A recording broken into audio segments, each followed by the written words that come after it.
Muy buenos días, hermanos, que el Señor les bendiga.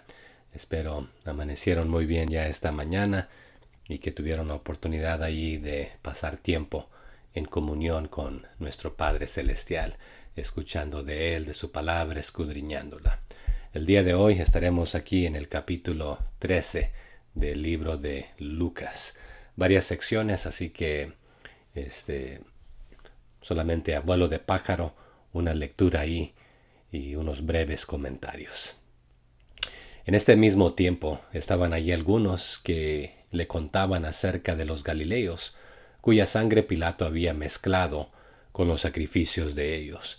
O sea que lo que sucedió aquí, que a Jesús le están contando, que le están informando que Pilato había matado a alguna gente de Galilea, mientras ellos, estos galileos, ofrecían sus sacrificios en el templo de estos judíos.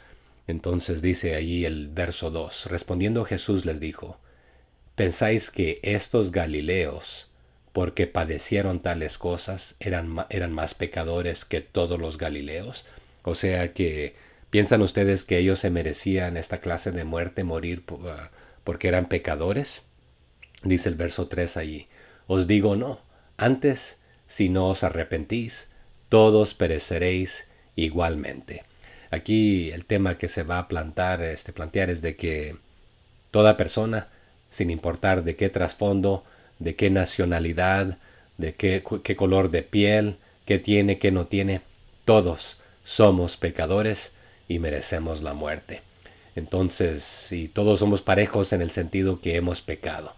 Entonces, si piensan que merecían morir por su pecado, pues y creen que eran más culpables, Jesús les está diciendo: ustedes que se creen más justos, si no se arrepienten, van a morir como ellos, de la misma manera. No es de que Él los va a matar y los va a mezclar ahí con los sacrificios que están ofreciendo, sino que si se creen mejores que alguien más, no importa quién la persona es, si no se arrepiente, va a morir. Así que el pecado, la paga del pecado es muerte, es lo que Jesús les está diciendo, que más tarde Pablo nos dirá. Verso 4: o aquellos 18 sobre los cuales cayó la torre en Siloé y los mató, ¿pensáis que eran más culpables que todos los hombres que habitan en Jerusalén? Jerusalén también tiene una fama de que ha matado a los profetas, que tiene sangre en sus manos, o sea que no es inocente. Pero anteriormente habíamos visto que dice: esta generación perversa y mala, su castigo va a ser peor que el de Sodoma, que el de Gomorra, que de Tiro, de Sidón, de otras naciones que ya fueron, ya recibieron cierto castigo. Ustedes que se creen mejores van a recibir mayor castigo si no se arrepienten. Hasta cierto punto aquí también ustedes se creen más inocentes. Les digo que no, si no se arrepienten, todos van a perecer igualmente, van a morir por su pecado, porque la paga del pecado es muerte. Aquí cambia de tema la parábola de la higuera estéril.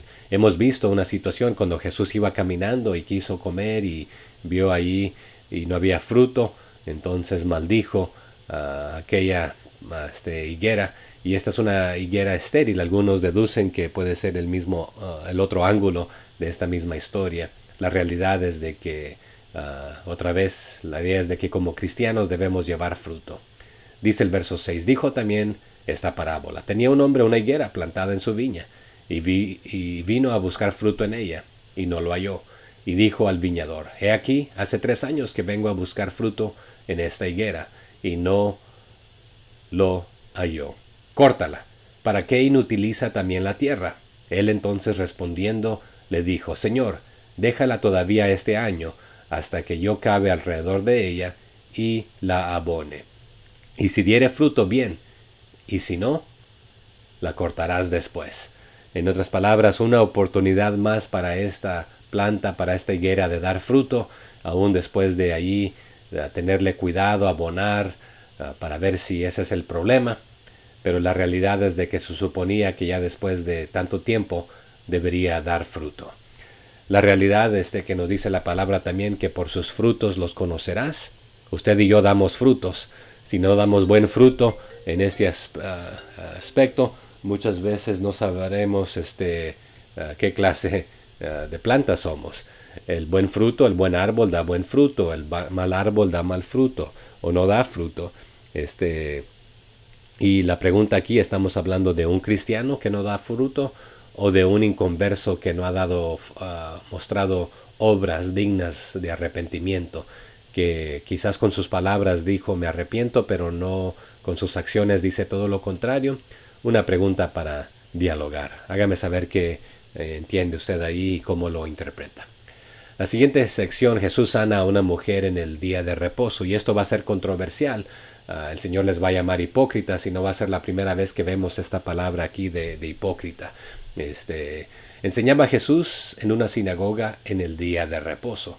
Entonces pareciera ser que no es trabajo el enseñar el día de reposo, pero van a tener problema con lo otro que está haciendo.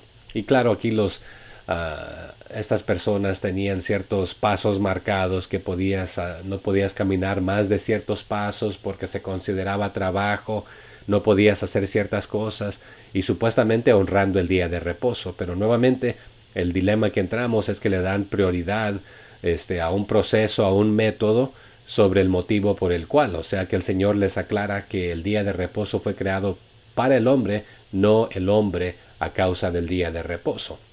Entonces, no tienen problema con que Jesús esté enseñando en día de reposo. Y no tienen problema que una mujer haya venido aquí a estar escuchando.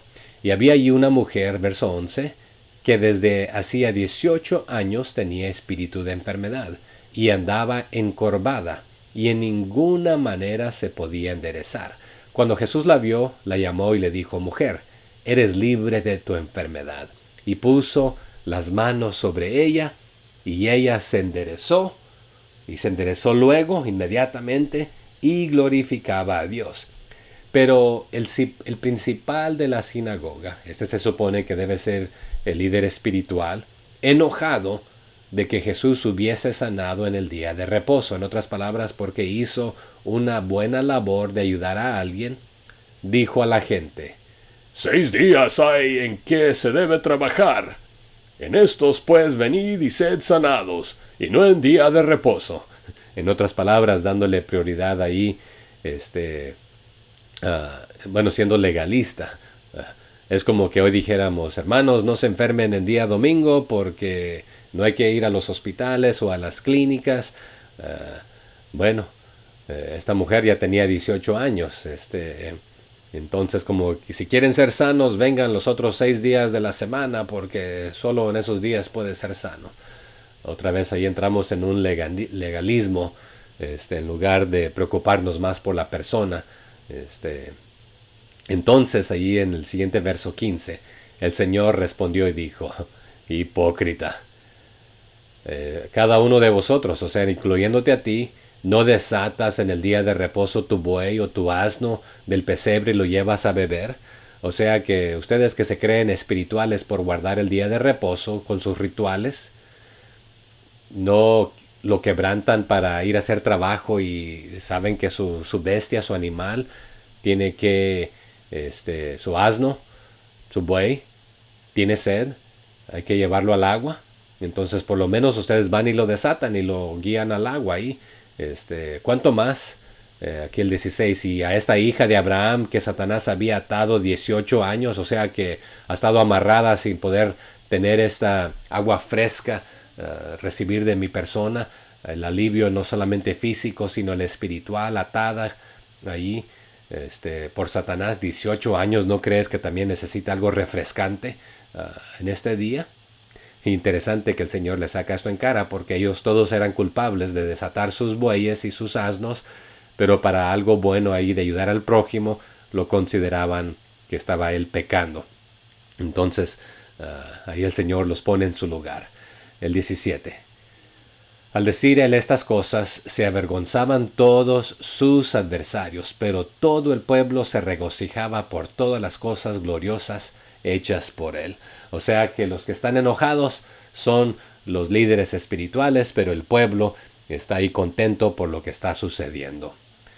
Y aquí cambia de tema, parábola de la semilla de mostaza. La hemos visto allá en Mateo y en Marcos. Y dijo, ¿a qué es semejante el reino de Dios? ¿Y con qué lo compararé? Es semejante al grano de mostaza, que un hombre tomó y sembró en su huerto y creció y se hizo árbol grande y las aves del cielo anidaron en sus ramas.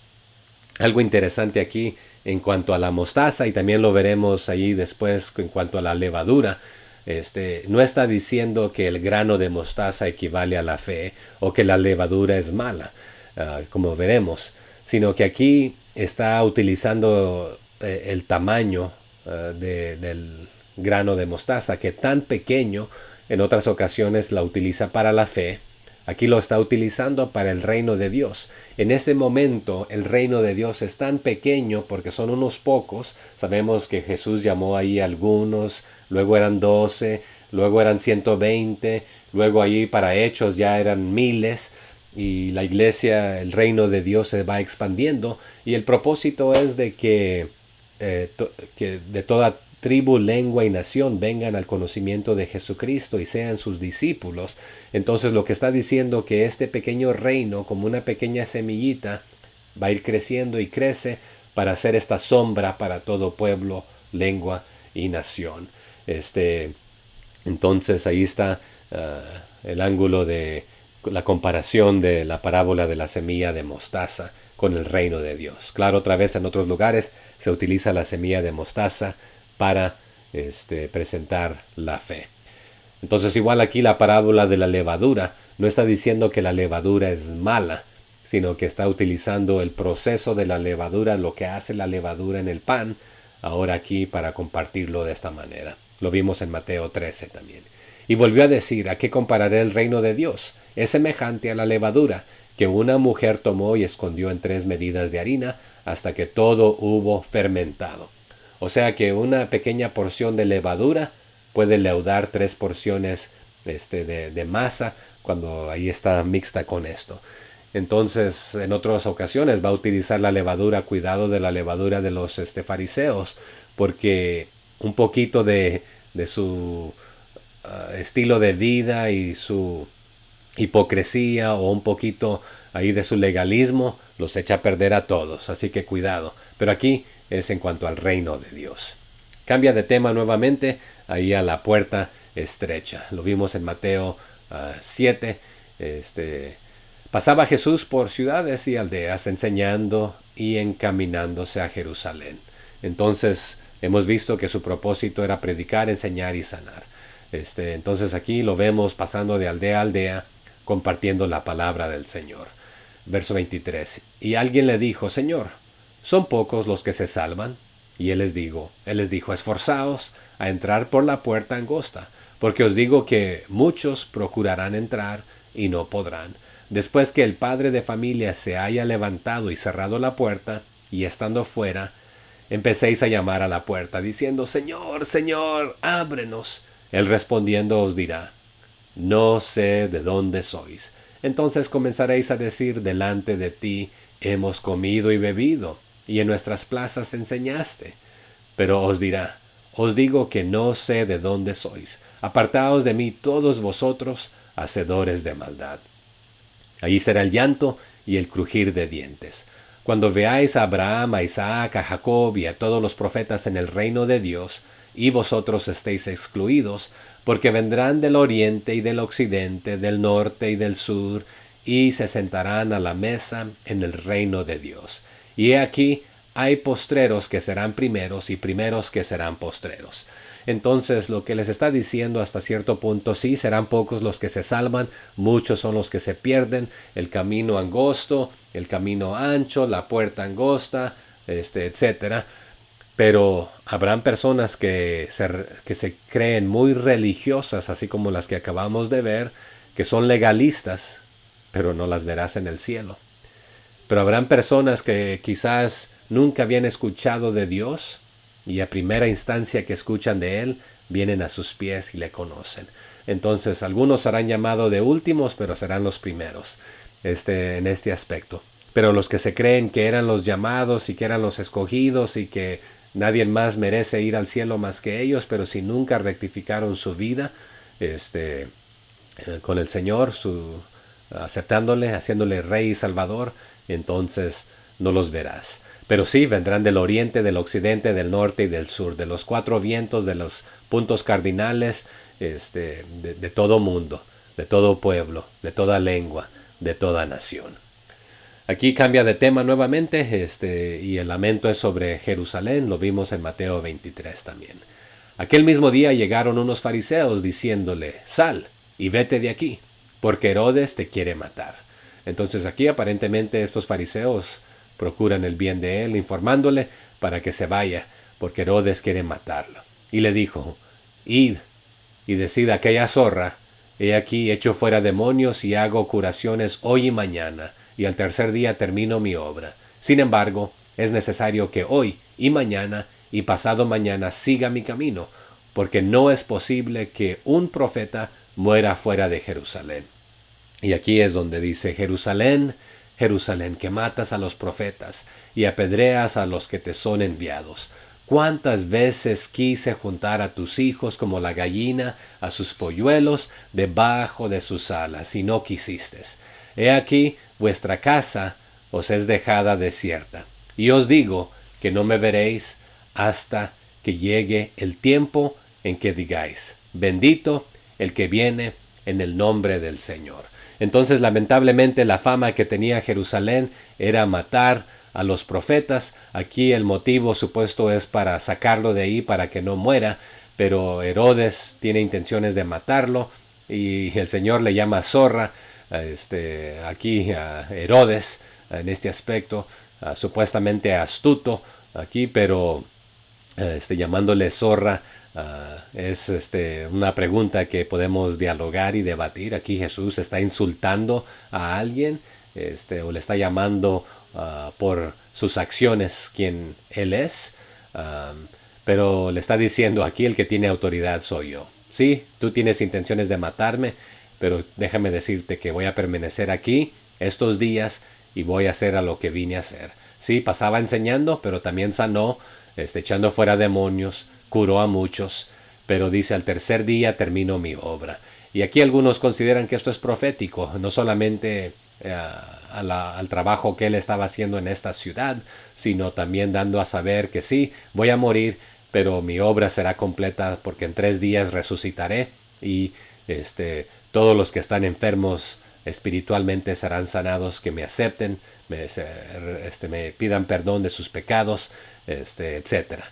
Pero ahí está, a vuelo de vista de pájaro, hay mucho más que pudiéramos dialogar, pero solamente quería ahí dar un vistazo, una lectura al capítulo de hoy, capítulo 13. Compártame, amigo, de cualquier sección aquí lo que usted aprendió, lo que el Señor le enseñó, ahí para aprender juntos. Gracias por su tiempo, que el Señor continúe bendiciendo y usando sus vidas. Bendiciones.